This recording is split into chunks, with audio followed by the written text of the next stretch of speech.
Your place, your because I'm not the home. computer. Being extra lazy, as a matter of fact. Laziness. It's the most memorable time of mine. Good student, very lazy. She's like, Present your work. I really like purple. This is the place where my grandma This is lives. Dogma 9. I lived in this room. 30 years ago. I'm from Turkey. I'm so corrupt. Centralne biuro antykorupcyjne. Very avant-garde. A nice texture. Yes, Saya is the next. My different stages of Sounds like a female. The god created this painting. I'm a and small girl, only yeah. after that he created Irpin. Have you been lazy today? Irpin is the best. I've been a queen, teacher, and DJ. He deserves at least 3 bananas. Hey, Hey, Soko. Ducks from our pond. Have you been lazy today? I just love eat. Hello, subscribers. I don't see that. I won't comment. But thank you. As a teacher, I want to also say I'm that. proud of her. And it's also kind of mythology here. I eat Help sandwiches. the channel grow almost. Yes, Your Majesty. And I think I would eat the entire painting. really giving us some Asian vibe. Being an ass. Transition here is also pretty well made. Me blush, man. Banana. Did you like their story? Subscribe.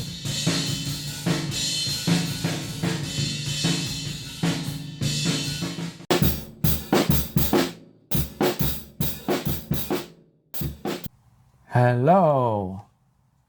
Students are gone. And it's already April. No, not April. What is this other month? August. It's August the 2nd. No, is it? It's the 3rd because it's after midnight. 2025. My name is Bartosz Milewski. That hasn't changed. I still have a doctorate in fine arts, painting from Kraków Art Academy in Poland, as well as BFA in painting and videography from Cornish College of the Arts in Seattle, Washington, United States of America. I paint, draw, and I teach with a lot of devotion. Today I wanted to talk about value drawing with the use of pencils. Having students from all over the world, I came to a conclusion or an observation or something perhaps that I knew, but it appeared to me stronger, that in Europe we have a tradition that is unique to us of using values in such a way as to emphasize the three-dimensionality, or more accurately, actually we are not making the third dimension. We are making an illusion of the third dimension. In the Renaissance, in Florence, where it started, there was a rebirth of old ways of looking at things and portraying things and so on, dating back 1,000 years before. We're talking about Renaissance being a rebirth of ancient Roman traditions as well as ancient Greek arts. But with a new twist, however. Atmospheric perspective was something that Romans used, or observed. It is hard to tell. Was it invented or discovered? Partially, it was discovered for sure. If you look at in the distance, the things in the distance appear to be cooler in color, so more blue as opposed to warm colors like orange, yellow, red. We are not dealing with colors today because we're in the drawing situation, but things also happen to values and details. If you look at something in the distance, it will be less contrasty, less dark, lighter, and won't have as many details. That is, for example, textures. And you can use a similar principle on a much smaller scale, or actually in traditional still life. You're expected to have the background be less detailed than the foreground. And what happens is the foreground becomes a foreground. So the illusion of depth becomes more apparent. As for the Renaissance, it was a time of observing the world, looking at the world, instead of looking inside, sort of a more extrovert, we should say, way of dealing with art. So drawing was a tool like photography. So you may think of it as drawing or painting as an art form, but once you don't have photography, your sketches become a documentation. Illustration becomes science,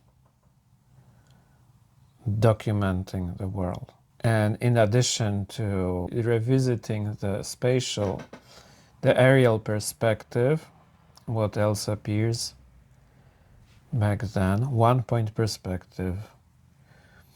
And the first example of one-point perspective can be seen at Santa Maria Novella, church complex, museum nowadays, near Santa Maria Novella train station, which is the main train station in Florence. And it took the name after the church, obviously. And there's a fresco by Masaccio, who probably, we know of four frescoes being paintings on the walls, done by him exclusively, like not in a collaboration. He died young. He invented light and shadow technique, or style rather, that is called chiaroscuro. Chiaro means bright and scuro means dark. And speaking of dark, when I was a child, my father worked as a physicist. Later he became a programmer at Microsoft. But when I was a child, he was still a physicist, working at nights, scribbling something like page after page of theoretical physics writing, scribbles. And he also drew pigs and did weird things with boxes and little things that were around the house. I wake up and there's a modified tea box And he told me to look at the matte top, semi-transparent top, I think. And it showed, if I pointed it at the window, at the light thing situation, it would show me the reverse. Or perhaps I would have to look inside the box, something like that. And he said that this is camera obscura. Camera obscura means dark room in Italian. And it could be a room size installation. That is, if you cover thoroughly a window, but you leave just one little hole in it, then it will act as a lens and it will project the reversed picture projection of what is going outside on the other side of the window. And as a painter back in the Renaissance, you could utilize that and paint on the wall or on something that is on the wall. I wouldn't say canvas because they would usually use either a wall for fresco technique or wooden panels for tempera. So oils were not popular and everything was done in tempera paints. But you can also make a miniature room the size of a box that would utilize the same principle. You would have a projection and you could draw on top of it like now you can draw on a tablet. So that was camera obscura. And these artists were using projections like that to figure out what perspective is about. And again, was perspective discovered or invented? We had a guest artist, a man very sure of himself, and he criticized me because I said invented. It is invented because one-point perspective is a certain simplification of nature. First of all, you have to be in one place, close one eye to see everything in 2 dimensions. And I will make a separate lecture about perspective. Thank you. Now I came up with the idea, which I do at school anyway. So the horizon is on the level of my eyes and all the lines merge.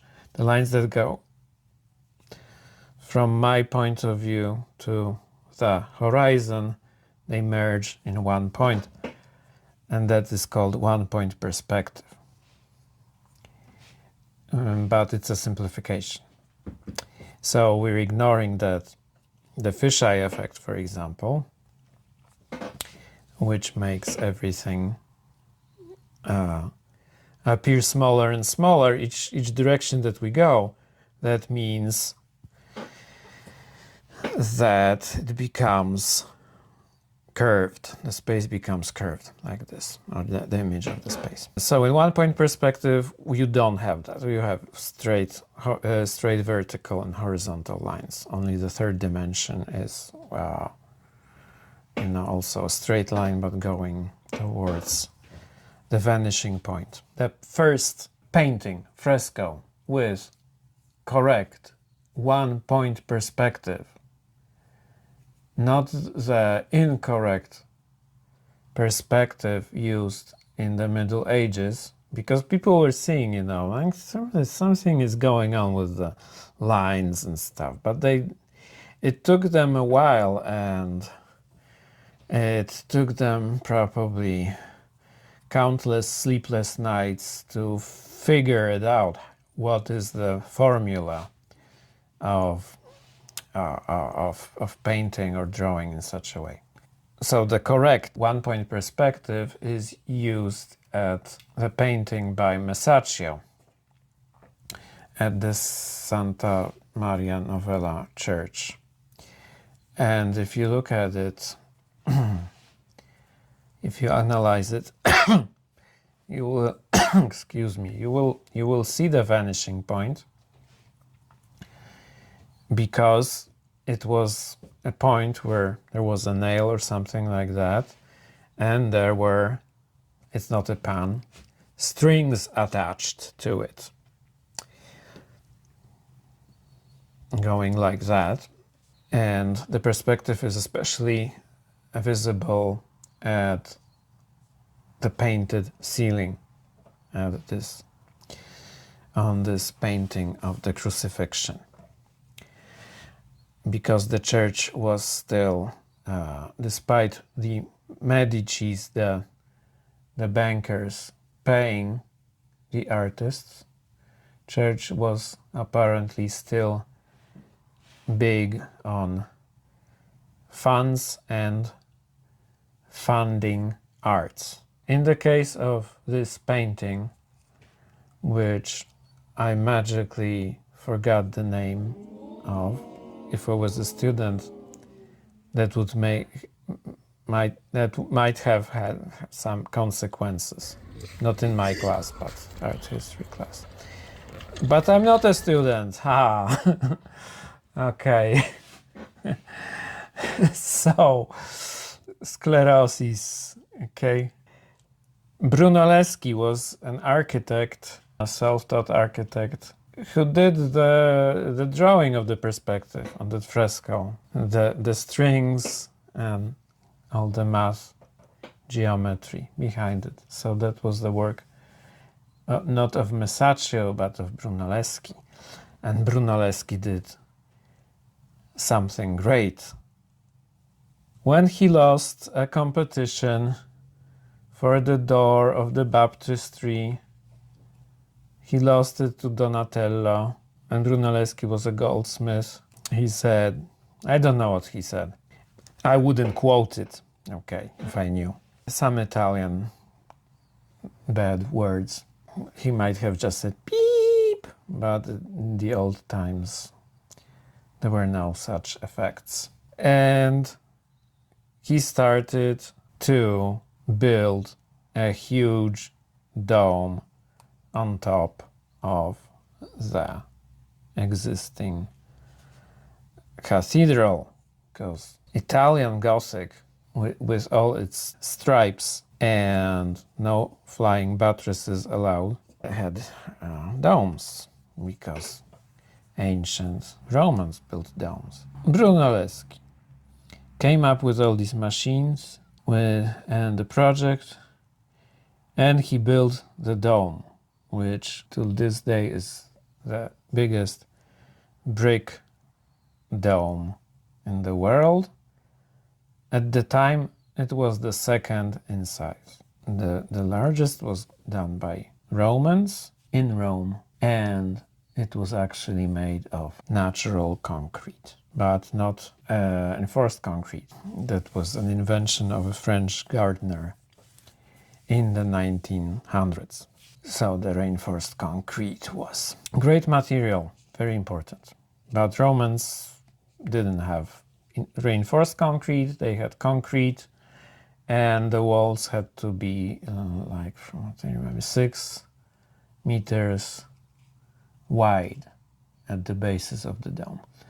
However, we're talking about the Brunelleschi and the dome of the cathedral. And the machines inspired young Da Vinci, because Florence was such a small city. I mean, back then it was big, perhaps, but, you know, like a small town. You would pass all these guys, unfortunately no women, and you would say, hi, hello, buongiorno, buongiorno, buongiorno, to all these artists that you learn about from your art history books, or from people like me. And what was I talking about?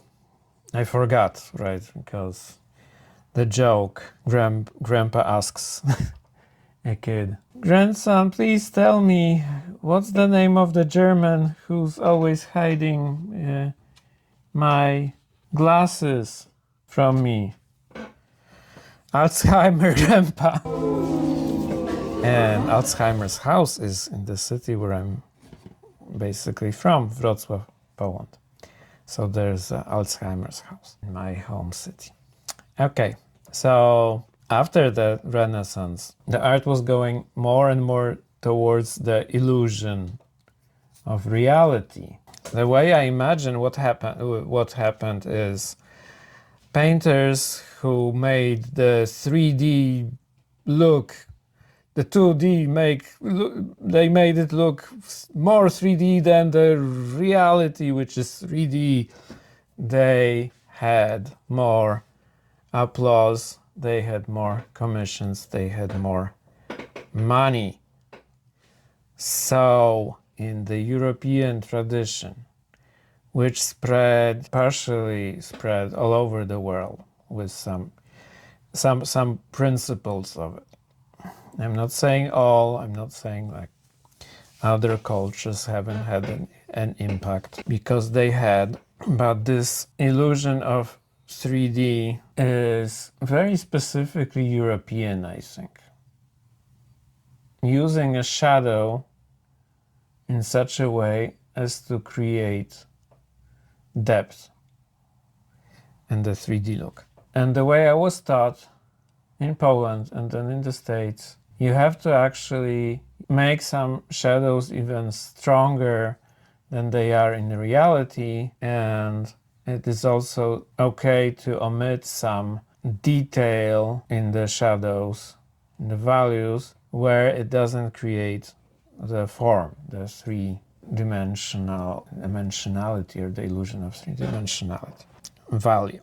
First, you have to understand the principles of light. Round objects, cylindrical and round, and also a cone, which is whatever, a weirdo. Sorry, I apologize to all the cones. They have something that is called the reflected light, most often. I mean, the reflected light is hitting a side of the cylinder or a sphere or a cone. So the shadow, the value on the cone or the cylinder is not going towards the very edge of the damn thing. Okay, I already painted it, drew it.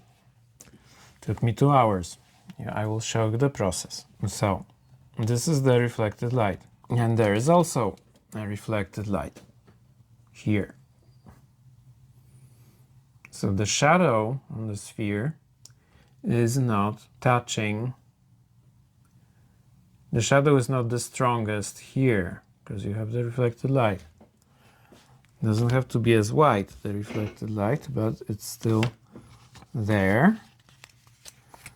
And something like that would also happen on a cylinder. I have to turn a light off. Oh, okay. But now, a real life mess and a real life situation. A reflected light here. And a shadow is the strongest here. Have a bit of a shadow here, but it's not as strong as this or this. What's the implication? Even if you made a very messy drawing like this,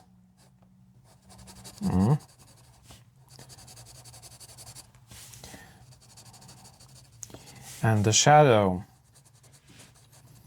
is not the strongest here, but it is here, then your brain will start to process it as a 3D representation of the world, in this case a sphere. When you sharpen the edge here a little bit, and make this shadow stronger than this. Sharp edge, soft transition, soft edge, or soft transition, sharp edge. What is going on? This very messy drawing becomes three-dimensional. That little effort has to be put into making that illusion. But you have to understand the physics of it. And it's also actually something that my father told me when I was 18 or 17, 18. And his hobby is to draw and paint, by the way, one of his hobbies. Cylinder, okay. Constructive line maybe here, or maybe not, we don't care. I'm showing you a very messy drawing. Bad execution of drawing. But I'm doing this on purpose now. To show you that even if my drawing was messy, if I put a shadow here and leave the space empty, again, our brains are starting to interpret it as this as a cylindrical round object. And here is the weirdo, our whatever, what not. I mean, it's not a sphere, not a. It's a cone. Okay, maybe the pointy tip is also important. The top of the form is where we look for information, so this has to be pointy. I mean closed and somewhat clean. Okay, that was my 4B pencil. Yeah, and what? Yeah, cast shadow. Okay. And in graphics, you actually use something like that. Shading, no, not shading, hatching that wraps around the form a little bit. So going back to our sphere,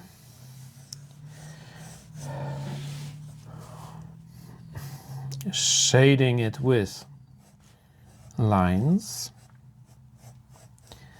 because this sort of transition is not always available.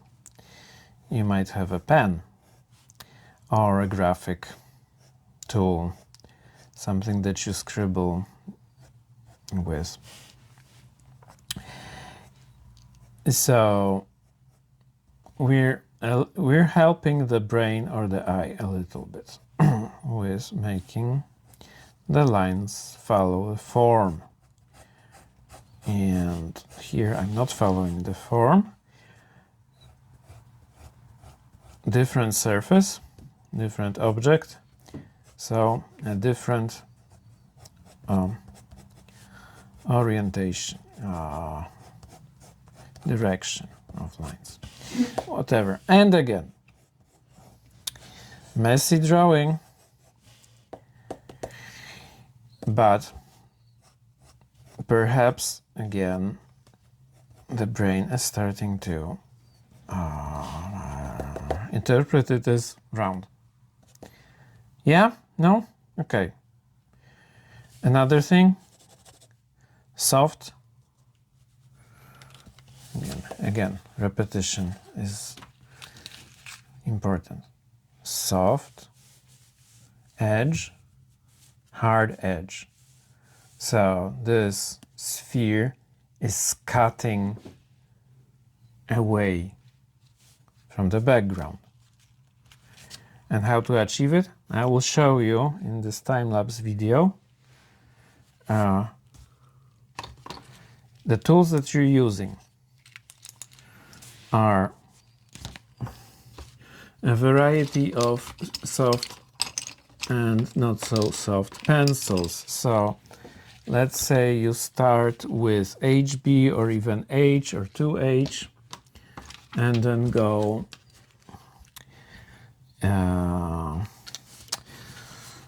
to 2B perhaps,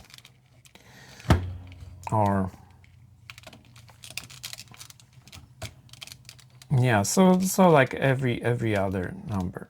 HB, then you don't have to go to B, you can go straight to 2B and then 4B, 6B, 8B or 9B, and even like I have some 12B, which I find useful. You sharpen your pencil like that with a knife, and then you also have a sandpaper. It comes in blocks to polish the tip. Remember to have the tip always polished. And this this long graphite is necessary and useful when you do things like shading. Okay, you can shade with hatching, cross-hatching, and so on. But this exercise is about smoothness, control. So I will be doing these gradients. I was in my video, but because I did it in time-lapse. Time-lapse was invented by a Polish guy, and I'm so proud of of being Polish now.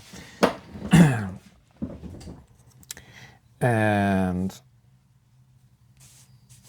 you know, he made a film called something like The Animal Circus, when he used parts of insects for a time-lapse animation, and apparently the people thought that he trained the insects to be in a circus.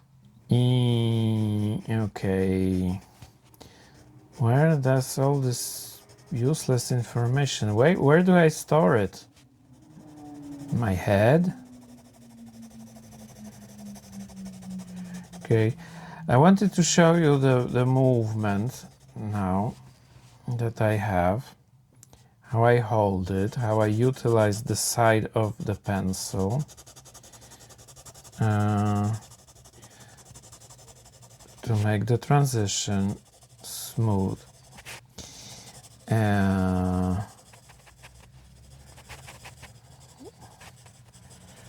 You can go back a little bit. So that was B. Softer pencils are darker, but for hard edge and here darkness, you actually combine. Harder pencils take care of the precision, and soft pencil which give the power, right? Because the particles in the graphite of the soft pencils are not as fine as the other way. Oh, is that all about value? I guess. You know, there was a visiting professor one day at Cornish College of the Arts, and he was such a great professor of painting, and yeah, he was actually passionate about painting, an active painter, a young person. And one day he was a little bit dissatisfied with us, with the students. He had sort of a smile on his face, but he was kind of like, you know, kind of disappointed, but not in a bad way. And he told us to take eggshells and cotton swabs, put it on a colored background, and paint it with oil colors. An exercise in making hard edges of the eggshells and soft edges of the cotton. I don't have a cotton ball, but look at this fairy friend on one of the mics. We had to paint it at home. That was our homework. It was a great exercise.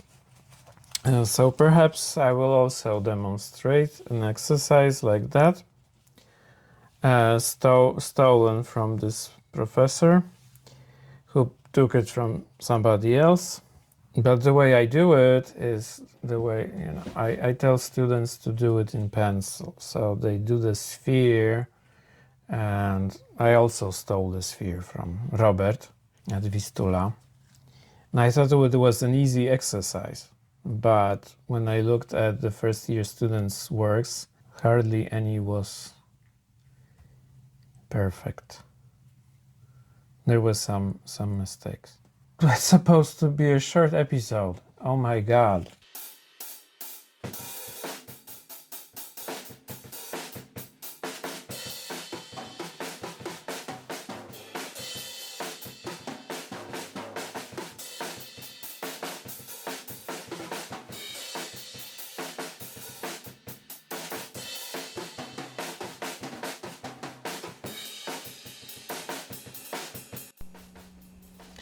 Okay, so I decided to make a voiceover here, and you can see that I'm doing gradients once more. Why a voiceover? Because I put my drums here, and if I talk, you wouldn't hear what my dear friend Keith had written to me, that I play rather sloppy, but not as sloppy as Captain Beefheart's drummer, John French. But, well, Keith has absolute pitch. He plays piano, and perhaps he has absolute rhythm as well. Once he said that Bill Bruford, the famous drummer, was a bit off. So you may laugh at my drumming. I've been drumming for 1.5 years on acoustic set, and before that on an electric set somewhat. Started as an old fart. Okay, so here I'm starting with a very light touch. No, I'm starting actually with a constructive drawing of a circle, which I had shown in my previous episodes on drawing. So I drew a square, or 4 squares, using the pencil to measure equal distances between each part. Yes, so each side of the 4 squares has to be equal, obviously. And you can also, so you have a cross, but you also can make another cross that runs diagonal to the whole thing. Okay, and here, yes, reflected light. The way to start is to start very softly.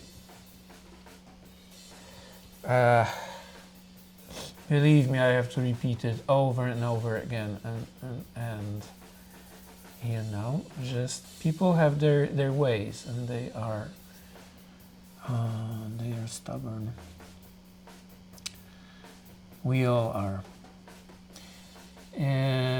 Okay, so you see how I'm not starting with very dark image. At this moment we have some darks. Yes, that was pencil sharpening and polishing the tip with the sandpaper. which is still recommended when you sharpen a pencil with a knife. Always do it in the direction opposite to you, because you don't want to hurt yourself. I hurt myself when I was 7 years old or something like that, or 8, and I still carry a scar on my thumb. So I mean it as a warning. Okay, so you see the reflected light. Now I'm using 12B, I guess. I get sidetracked, but you don't have to press the very soft pencil with a lot of force. Exactly, very light touch. Keep the tip sharp.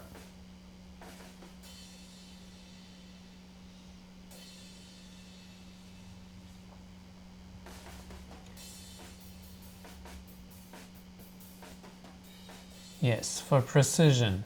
To make a sharp edge, which is also important for the 3D look here. Yeah.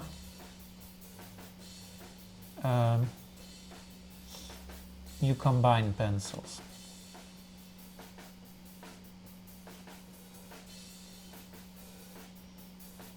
Okay, I bought all these microphones, so perhaps in future movies I will use a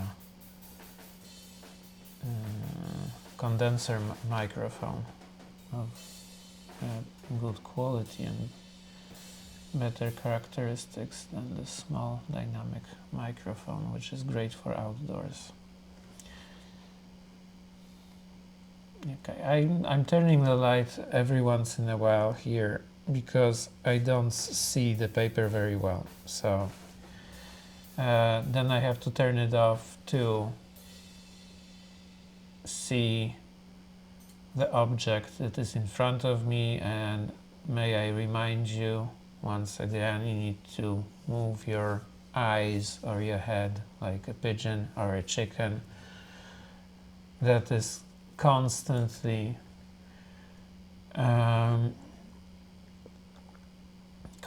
look at your objects, even more than at your paper.